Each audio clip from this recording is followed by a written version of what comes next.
Are you a professional woman who wants to create passive income streams and financial freedom through real estate investing? Join us here on Real Estate Investor Goddesses, hosted by Monick Halm. Listen to women who are rocking it in real estate investments as they share their stories of success, failures, and best advice in real estate investing. Start creating real wealth through real estate. Tune in today. Here's your host, real estate investor, syndicator, and developer, Monick Halm. All right. I'm Monick Halm. I'm the host of the Real Estate Investor Goddesses podcast. I'm live here at FinCon 2022, and I'm so excited to be doing this live interview here with Patrice Washington, who is the host of the Redefining Wealth Podcast, and she's also one of the stars of the new PBS show, Opportunity Knocks, which we're going to find out all about in today's podcast. It's a new reality TV series helping families get out of struggle and get into wealth. And I'm so excited. You know, one of our missions here is to help women and families get to financial freedom. But before you can get there, sometimes you're just on the bathroom floor. Oh, yes. Crying and, financial freedom feels so far away when you're just trying to figure out how you pay your bills. Exactly. So I would love it if you would just start, just share a little bit about your story and how you got started even talking about money and wealth building. And Well, thank you so much for having me. What a lot of people don't know is that I actually got started in real estate first. So many people know me as America's Money Maven, but rarely do they hear that I actually was introduced to real estate at 19 years old. I became a real estate and mortgage broker at 21, turning 22 years old in Southern California. And that was what really piqued my interest in personal finance as a whole, because I was starting to help people who were twice my age and knew less than I did. And I was like, okay, well, you don't know basic things, but you're looking to buy a home. So I became fascinated with researching what it takes to really build your credit or pay off debt and save. And in the process, I started to try to help my friends while I was in college. They weren't listening, but I tried. And then I just grew the business by getting out in Southern California and educating. So that business grew to become a 7-figure business by the time I was 25. Amazing. Praise God. But that would soon go away because the recession hit just a couple short years later. And when the recession hit, I felt like I had been doing all of the personal finance things that I learned to do, yet I didn't have the wisdom to really be prepared for such a time like that, right? I owned real estate and I had investments and I had things, but it just wasn't balanced appropriately. And I mean, the recession was a big deal. So I went from that 7-figure business to about a year and a half later, scraping up change. And so I had become passionate about financial education, but you mentioned the bathroom floor. Yeah.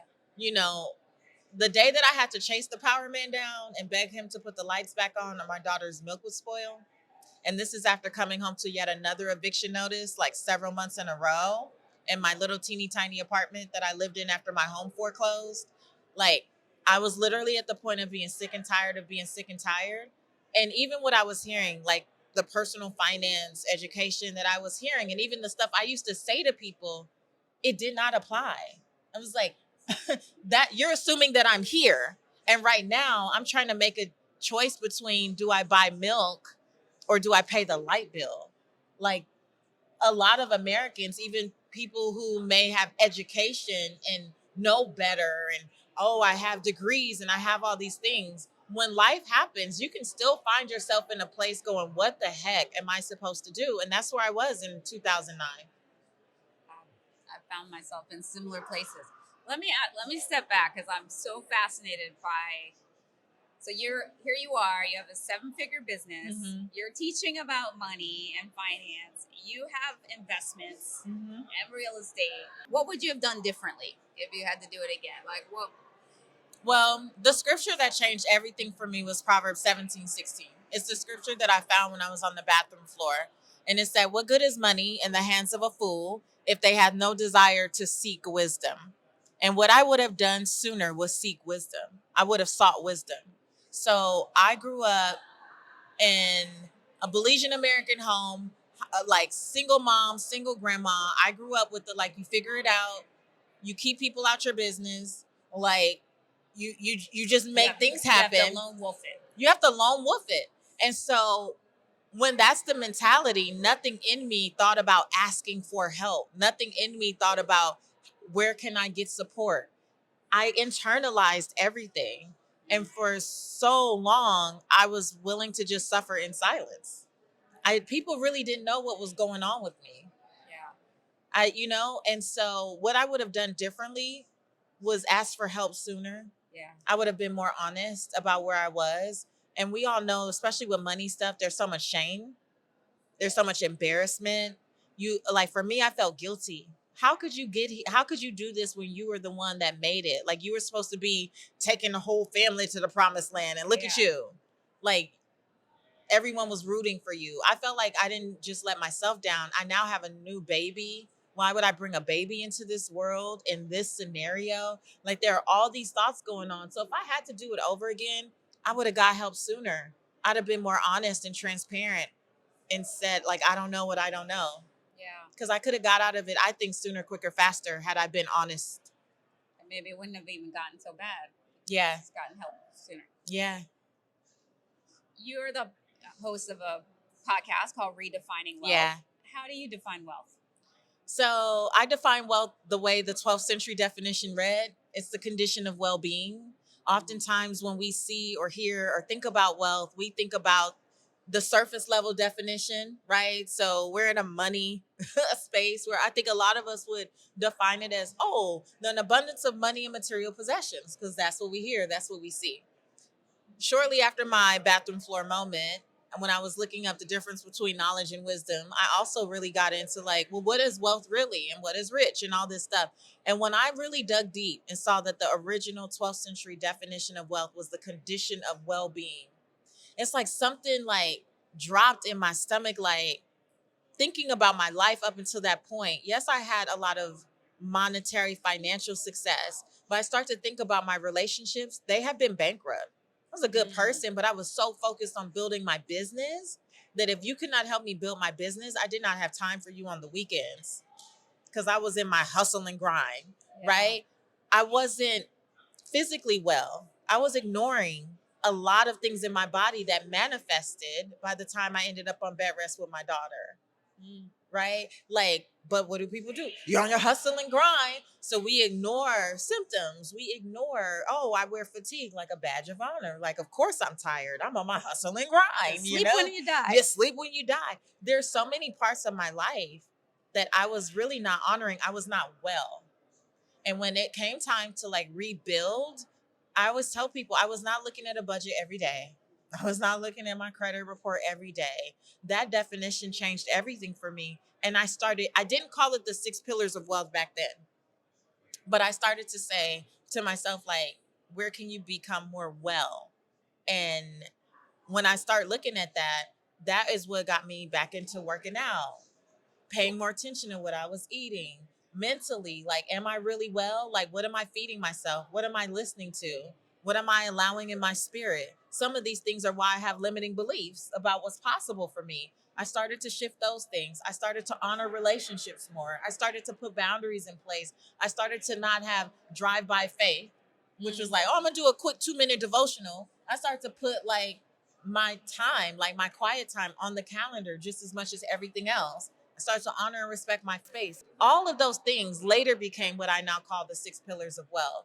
But those are the things I actually focused on. And a byproduct was the way that I processed life started to change. I started to see opportunities and possibilities where once I did not see.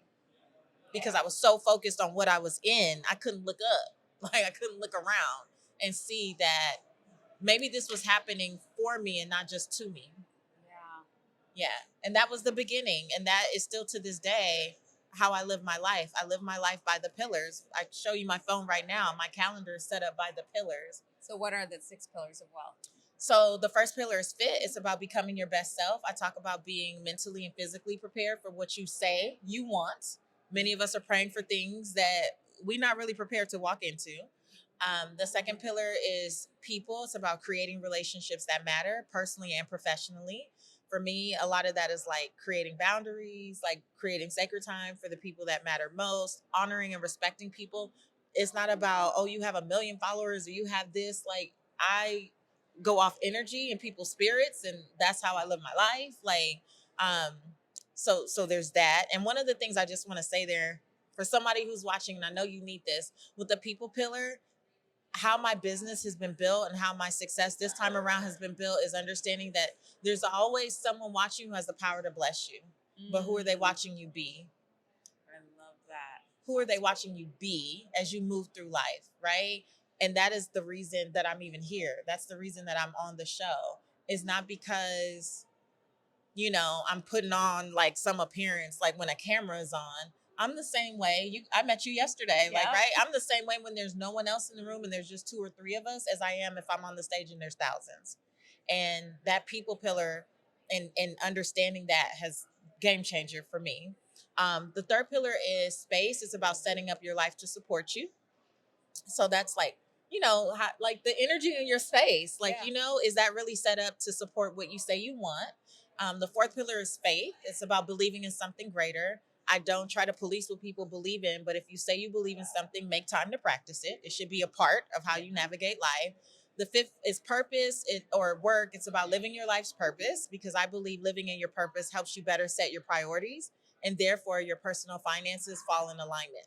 You don't have to mismanage money because you are doing something that fulfills you. Yes. Most of us mismanage because we're unfulfilled. And then the sixth pillar is where I finally talk about money. So I've been known as America's Money Maven for over a decade, and I barely talk about money. But I want people to clean up all the other parts of their lives that impact their finances, even when they're not thinking about it. Beautiful. I love that. So you were talking about before, one of the things you would have done differently is seek advice, get some help. I have a few questions for you about advice. What's the best life advice you've ever gotten? The best life advice I've ever gotten. Oh, Lord, I'm always learning something. One thing that comes to mind, Monick Halm, she's an actress from High School Musical. She was on the Redefining Wealth podcast with me. And she said that someone told her that your business will only grow to the extent you're willing to heal. Your business will only grow to the extent you're willing to heal.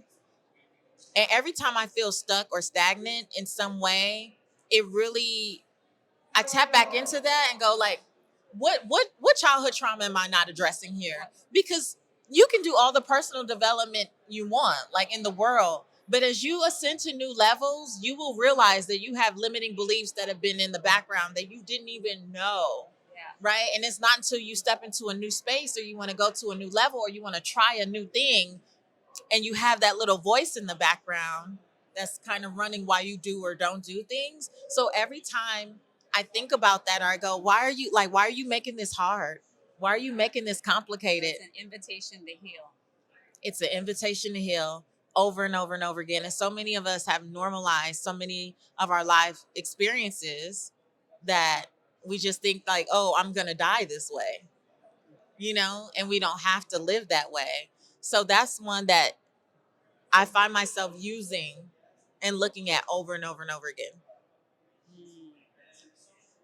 And what's the worst advice somebody could give you? You could give somebody. Oh, I know that one off the top. So I had a mentor who loved me dearly and was very, very, very successful in his realm. And I remember going to him in 2010 or 11 and saying, hey, I'm like going to write a book. I had got off the bathroom floor. I started a blog. Then that blog got me writing for other blogs and then eventually for magazines. And I was starting to build my own little following in Atlanta. And people would always ask me when I would go out and speak, do you have a book? Do you have a book? So I was like, it's time for me to write a book. So I go and meet with him and I'm telling him my idea and he stops me in the middle. Like, I'm so proud of what I'm saying, right? And he stops me in the middle. He's like, do you have 10,000 Twitter followers at this time? And I was like, no. And he's like, well, who's supposed to buy that book? And I was like, and I felt so like deflated. Oh. And I remember going home that day like, man, okay, I got to get on my Twitter follower game. At the time, I may have had like 2,000 Twitter followers. And I was like, oh my gosh, it took me years to get these 2,000. Like, it'll be years before I can write this book if I have to wait to get 10,000 Twitter followers. And I remember that day I went to sleep early. Like, I was done with the day. I was like, oh, this day has taken me out. And I woke up the next morning and I was like, screw that. Screw that. Like, he's not there when people are coming up to me at the end of like a talk and saying, do you have a book? Like, he's not there when I'm looking at other moms who are trying to figure it out. And I now have information and I know something that could be a blessing to them. Like, he's not there. And I went ahead and I published my first book in 2012. I would write 3 books and do very, very well with those 3 books before I ever hit 10,000 Twitter followers. And I always tell people, it is like, I do believe in seeking wise counsel. People who love you will try their best to like, protect you, and they don't want you to fail. But at the end of the day, we have to reject any advice that's not in alignment with our assignment. I know what I felt led to do, and that's what I was supposed to do. Didn't matter if you see it. I'm not asking you for validation. Seeking wise counsel does not mean that you're looking for validation. I don't need anyone else to give me permission to do what I feel I need to do in my belly. Yes. And so now he's so proud of me. He's so proud of me. He tells me all the time. And that was like the worst advice, but the best thing that could have happened, because it taught me to trust my voice. Trust your own knowing. I love that. So I know that you get asked to do TV a lot. Yeah. And you said no all the time. Most of the time. But there was a knowing in you that said, say yes to this opportunity. Yes. Which is Opportunity Knocks. So can you tell us about Opportunity Knocks? Yeah. What is it? What was it that made you say yes to Yeah. that? Yeah. So Opportunity Knocks is a new show that'll be on PBS this fall. And I'm one of 3 opportunity coaches. So essentially we go into people's homes all over the country and we help them like restore their financial dignity. Like many of us who are on the show have come through some type of financial storm or challenge. And so we go in and just allow these families to know that you don't always have to be here in this space, and that there is opportunity for you to grow, but just not like survive, but thrive. And I said yes to this show because when I got on the Zoom with the creator and the producers and all that, and they were describing the fact that this particular show is not just more of the same. It's not more of the like, oh, here's what you need to go do, but now we're gone. Yeah. This show was, here's an example of what can be done, but now you can go to this tech tool, essentially. It's called the Opportunity Finder. You can put in your address. You can select whatever your needs are, and you can find nonprofit and not-for-profit CDFIs in your community development financial institutions in your community who specialize in helping people who need it the most. And the reason that I was really resonated with it, because when I, was listening to the whole thing, I was thinking back to 2009, and I was like, golly, if I would have had something like this, I may not have ever had to get to the point where I was on the bathroom floor like this. I could have found resources and support sooner, quicker, faster, and from organizations that are designed to not let me wallow in my shame and guilt and embarrassment.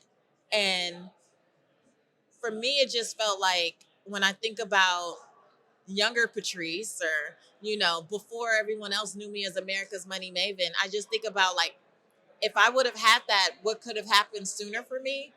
And so I took the opportunity, because my whole mantra is chase purpose, not money. Like, let's be real. Like, some of the TV gigs that I've been offered were way more lucrative, but they didn't feel purposeful. So it went back to that, like, what's aligned with me? What feels right in my spirit? It just felt right. It felt right to just be aligned with something that I believe will really help everyday families, and not just like with a Band-Aid. Yeah. But like real transformation. So what's an example of a from this season that you've done of a family, like how did the show help them? Like where were they before? How did it help them? And how can it help somebody who's at home that's going through a similar fate? Well, one of the things that I love about how they casted the show is I think you will see yourself in one of these 6 families, like for this first go round. So everything from a single mom who just moved from New York down to Florida, or a couple, a family who are ministers in Lake Charles, Louisiana, who have went through those back-to-back storms and tried to rebuild and then had everything wiped out. And then they were taking care of the people in their church. Down to, a couple in Chicago, I believe it is, or Philly, like who are trying to save money so that they can start a family. So there's a bigger purpose here to why they need to get their finances in order. There were just so many different stories, but the family that I supported in Lake Charles, Louisiana, they were able to work with the CDFI, the Community Development Financial Institution, and they were able to get their bills down by $800 a month. That's life-changing. That is life-changing. Yeah. Girl, what? I remember when an extra $250 would have made all the difference, like for me in 2009 and 2010. So now with that additional $800, now we can talk about, well, what do I do with it? A lot of times the advice that we want to give, people are just not there yet because they're trying to like get the basics down.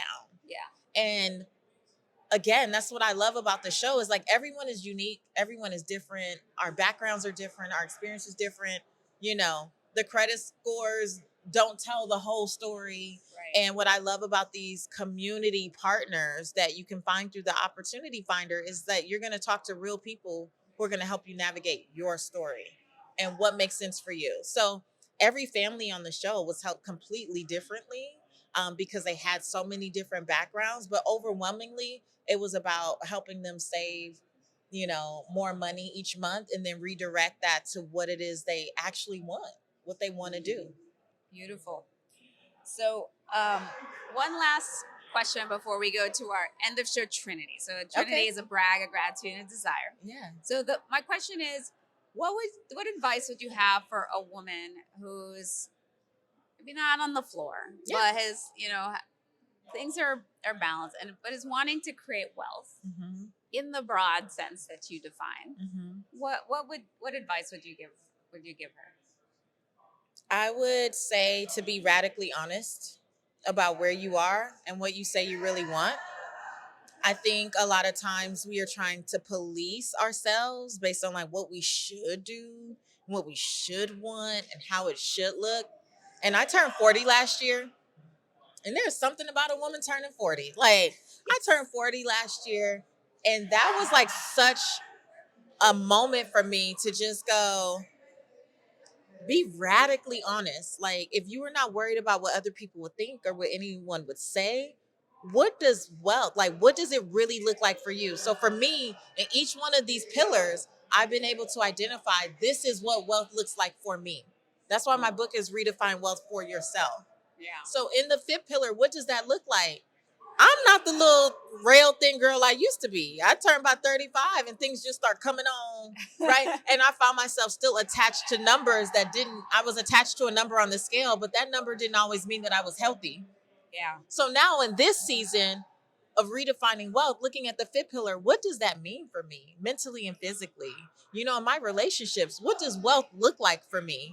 And if I let myself get honest, that's a part of why I ended up getting a divorce. But the reason that many of us are not radically honest is because then we have to deal with what comes after you tell yourself the truth. Yes. And once you tell yourself the truth, you have decisions to make. And I would say to any woman who's listening or watching this, give yourself permission to get radically honest and then be bold enough to do what comes up. Yeah. It will be bumpy. It will be bumpy, but worth it. The end is so worth it. It is. It's so worth it. Yeah. Okay, so now it's time for our Trinity. Mm-hmm. This is a brag. So first, we start with the brag. What are you celebrating? What's your brag? What's one brag? One brag I'm celebrating, that I have a 15-year-old child who loves her mama, and I love her. And I brag about that because so many people will say, Oh, what's it like having a teenager? I know it's not easy. No, my brag is that when people used to say that, oh, when she's a teenager, you're going to hate her. I used to say, I don't receive that. And even at 15 years old, I can still say, I don't receive that. I brag that I have a good kid and it's a joy and a pleasure raising her. Oh, well bragged. And what is one thing you're grateful for? I am grateful that I get to do meaningful work and create what I hope will be lasting impact in the lives of so many people, because I'm not perfect and I'm full of flaws. And even in the midst of that, I can still be used. And I'm grateful that I can still be used. Beautiful. And last but not least, what's one desire? One desire. I don't know why I sang that, you guys, but let me see. Desires should be sung. One desire. Yeah. Just to travel more and enjoy even what's here in my backyard. Like every place that I go to, I desire to like really get to know it, not just say, oh, I've been there because I went through the airport. Right. That's a desire, is to enjoy more like life. Beautiful. Yeah. So shall your desire be, or so much better than you can imagine. Thank you. You're welcome. Thank you. This was amazing. So good. So good. So y'all check out Patrice on Opportunity Knocks, which will be, where can you find the show? On PBS stations all over the country beginning in October, or you can also go to opportunityknocks.net. All right. And is that where people can find the Opportunity Finder too? That's where, yeah. So if you find yourself looking for support from community resources, you can find that all there. Yep. So amazing. Thank you. Thank you for tuning in. Definitely subscribe and join us next time for another Real Estate Investor Goddesses podcast interview. Bye-bye. You have just listened to another episode of Real Estate Investor Goddesses, a show dedicated to sharing stories of women creating real wealth through real estate. If you found value on what you just heard, feel free to share with your friends. Visit us at reigoddesses.com to learn more about our programs and live events, as well as to access other resources. Until next time.